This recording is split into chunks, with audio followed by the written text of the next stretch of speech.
Telur asinnya kita harus beda dengan yang lain memang. Salah satunya yang ada varian rasa. Kita belajar tentang varian-varian dari telur asin. Di antaranya yang produknya kita punya ada varian rasa rendang ya. Kemudian yang paling hits kemarin itu ada varian rasa buah ya. Kok aneh ya, telur asin rasa buah gitu. Ini satu ikonik yang membuat banyak orang itu penasaran. Seperti apa sih telur asin rasa stroberi, so how kan begitu. Walaupun basic saya ada di dunia pendidikan, tapi saya sangat menikmati betul ya dengan tim Ramadhani, sahabat-sahabat yang membantu kami untuk menjadikan Ramadhani tetap bisa eksis.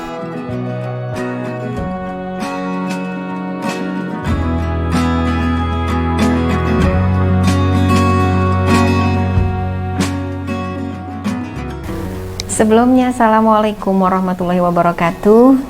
Saya Bu Ani ya, lengkapnya Bu Ani Darwati. Saya adalah owner dari Ramadhani Group ya. Untuk sore ini kita akan mengupas ya tentang eksplorasi dari Ramadhani. Ramadhani bidang usahanya adalah telur asin ya, pusat oleh-oleh telur asin, di mana kita punya modifikasi berbagai macam rasa. Historinya awal dulu Ramadhani berdiri sejak 2014. Dari 2014 itu start untuk produce, kita bikin produk yang kita awali dari peternakan sendiri pada awalnya waktu itu, karena memang historinya awal kita adalah pengen meningkatkan dari nilai hasil peternakan yang kita punyai pada waktu itu, seperti itu. Kemudian 2014 kita start untuk produce, lambat laun 2016 persis ya kita menemukan varian rasa ya. Jadi 2 tahun sudah kita belajar, dari 2014 ke 2016 kita belajar tentang varian-varian dari telur asin. Di antaranya yang produknya kita punya ada varian rasa rendang ya. Kemudian yang paling hits kemarin itu ada varian rasa buah ya. Kok aneh ya, telur asin rasa buah gitu. Yaitu kreativitas dalam usaha, intinya kan gitu. Telur asinnya kita harus beda dengan yang lain memang. Salah satunya yang ada varian rasa. Dari awal kita hanya punya kukus sama rendang, pada akhirnya berganti tahun ya, dari waktu ke waktu kita punya varian rasa, diantaranya seperti yang saya sebutkan tadi.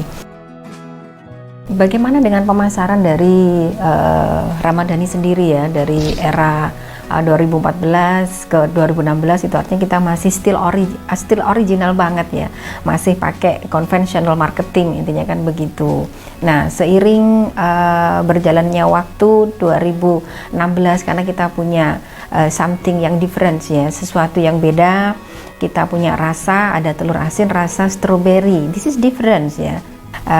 Punya sesuatu yang beda, ada telur asin rasa stroberi. Nah, ini satu ikonik yang membuat banyak orang itu penasaran, seperti apa sih telur asin rasa stroberi, so how kan begitu. Nah, dari itu kita akhirnya bisa menguasai selera konsumen, begitu ya.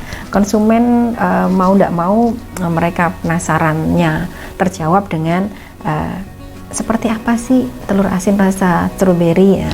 Itu yang membuat teman-teman dari media pada waktu itu 2016 tepat ya, kita 2 tahun berjalan, kemudian kita 2016 itu menemukan varian rasa itu, akhirnya teman-teman media expose ya. Nah, dari itu kita betul-betul menemukan pasar baru ya, ini market yang kita tunggu-tunggu kan begitu. 2016 sampai 2018 kita selalu inovasi dari baik rasa, packing ataupun dari cara penjualan kita gitu kan. Hal ini stagnan di omset maksimal ya, dari 2016 sampai 18 sampai 2000 ini aman saja. Bahkan waktu itu kita pernah menjadi the queen of market ya. Setiap minggu kita ada Sunday market yang waktu itu ada di Madiun, Ponorogo kan, sama Magetan ya. Kita jadi the queen of marketnya Southeast Edge waktu itu. Kita penjualan yang gold, penjualan kita benar-benar ngebum pada waktu itu. Di puncaknya 2020 itu ya, di era sebelumnya selain kita di conventional market, kita juga ada via online lah, karena mau tidak mau masyarakat sekarang sudah sangat peka banget terhadap IT ya. Kita juga merambah di e-commerce-nya seperti marketplace ya, kita juga ada di marketplace. Nah 2020 ya ini betul-betul kemarin kita kena guncangan banget. 2020 itu COVID ya, Maret waktu itu. Nah dari sini kita benar-benar dari omset yang benar sebelumnya sudah full ya, akhirnya mau tidak mau turun. Karena apa? Market kita yang ada di setiap minggu, bahkan yang di pasar modern, mau tidak mau semuanya turun ya, dari 100% waktu itu tinggal 25% sampai 30% lah produksi setiap hari ya kan. Itu guncangan yang betul-betul luar biasa. Selaku owner akhirnya saya berpikir ini nggak bisa dibiarkan gitu kan. Akhirnya kita juga pakai terobosan baru. Oke, kita kencengin di online-nya ya, di online. Oke, kita kirim by online, kita pakai ekspedisi juga. Kemudian itu pun juga belum maksimal, dalam artian belum maksimal. Market itu jika dibandingkan dengan yang sebelumnya masih jauh, gitu kan.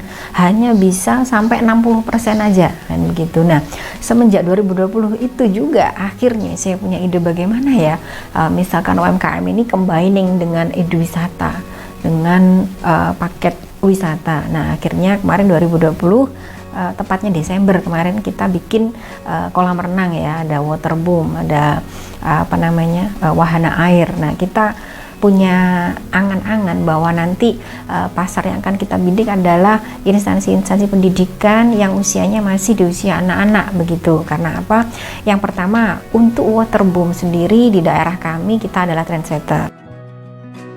Nah, dari 2020 Desember itu kita mencoba combining antara UMKM, produk kita yang telur asin kita combiningkan dengan eduwisata, dengan waterboom. Nah, akhirnya 2020 karena masih terkait dengan aturan-aturan corona ya, tidak bisa untuk dikerumunan dan lain-lain. Nah, pada waktu itu kita masih fokus untuk bangun intinya kan gitu. Nah, lambat laun aturan dari corona itu semakin longgar. Akhirnya kita beranikan diri untuk memviewkan, show up ke halayak umum ya, spesifikasinya di dunia pendidikan, di strata PAUD, TK dan SD ya. Nah, itu kita akhirnya terjun deh di situ 2021. Alhamdulillah sambutannya luar biasa. Nah, dengan adanya waterboom yang kita bikin ya, dengan adanya edu wisata yang kita bikin, kolam renang itu memberikan dampak yang luar biasa betul. Untuk apa?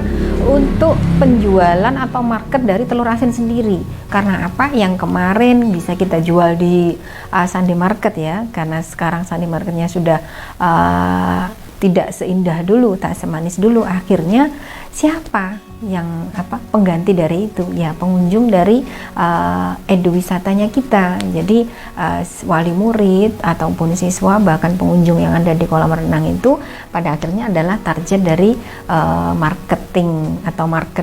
marketnya dari Ramadhani sendiri. Nah, itu kombinasi antara pusat oleh-oleh telur asin dengan combiningnya eduwisata.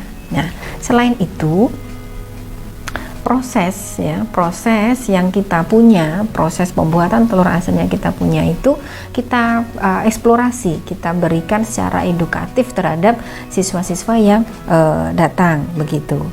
Nah, dengan adanya stimulasi yang seiring waktu berjalan, akhirnya ketika dikasih sistem ini hasilnya seperti ini. Nah, ini adalah salah satu asiknya atau indahnya ketika berwira swasta itu ya, ketika berwirausaha kan gitu.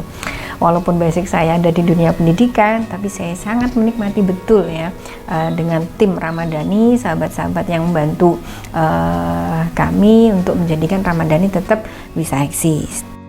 Ramadhani sendiri ada bagian admin ya, untuk kita juga membuka reseller untuk sahabat-sahabat yang ada di luar sana, ada yang di luar kota mungkin. Kita membuka reseller, bisa dikontak di bagian admin kami di WhatsApp number 082 330 882 257, sama satunya lagi 085 732 718 824, itu untuk services information.